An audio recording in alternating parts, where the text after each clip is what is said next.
اس تمام تر صورتحال پہ major general retired Tariq Rashid صاحب نے بھی ہمیں جوائن کر لیے۔ طارق رشید صاحب، اس پر کیا کہیے گا؟ ایک اہم پریس کانفرنس کی گئی ہے، اس پہ کہا گیا کہ ایک یہ غیر معمولی بات کی گئی ہے کہ ایسی پریس کانفرنس اب آنے والے وقت میں بھی ہوں گی تاکہ حقائق عوام کے سامنے لائے جا سکیں۔ جی، میں اس پہ یہ کہوں گا کہ D G I S P R نے بڑے کہوں گا کہ اہم وقت پہ یہ اپنی پریس کانفرنس کی ہے اور اس کی ضرورت بھی تھی، اور مینلی اس میں انہوں نے اس کانفرنس میں ایکسپلین کیا ہے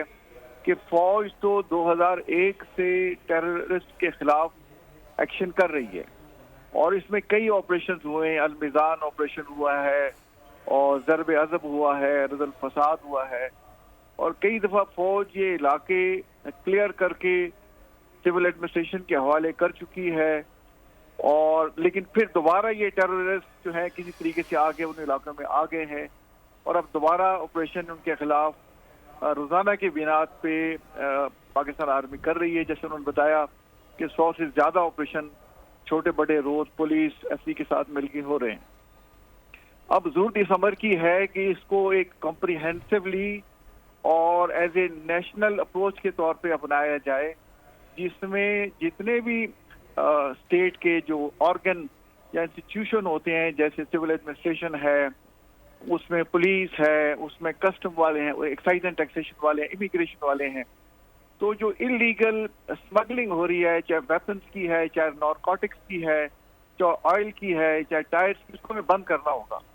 اور انہوں نے اس میں بڑا ایک کلیئر طریقے سے ایکسپلین کیا نیکسس بیٹوین یہ سارے جو بلیک اکانومی کا مافیا ہے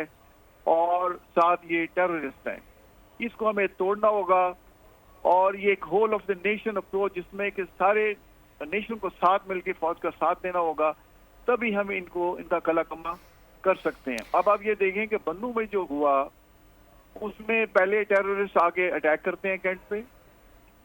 اور بعد میں ایک جو امن مارچ ہو تو اس کا تو چلے ایک حق بنتا ہے عوام کا، بٹ اس میں بھی شر پسند عناصر چھپے ہوتے ہیں، اور وہ چند دن بنا کے بعد میں آگے پھر وہ دوبارہ لا انفورسمنٹ ایجنسی فوج اور کینٹ پہ آگے پتھر مار رہے ہیں، فائرنگ کر رہے ہیں۔ تو اسے ہمیں ایز اے نیشن مل کے روکنا ہوگا،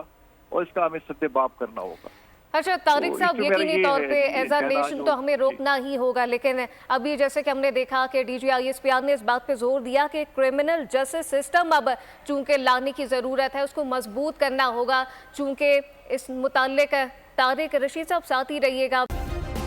سبسکرائب کریں اور بیل دبائیں تاکہ کوئی خبر رہ نہ جائے۔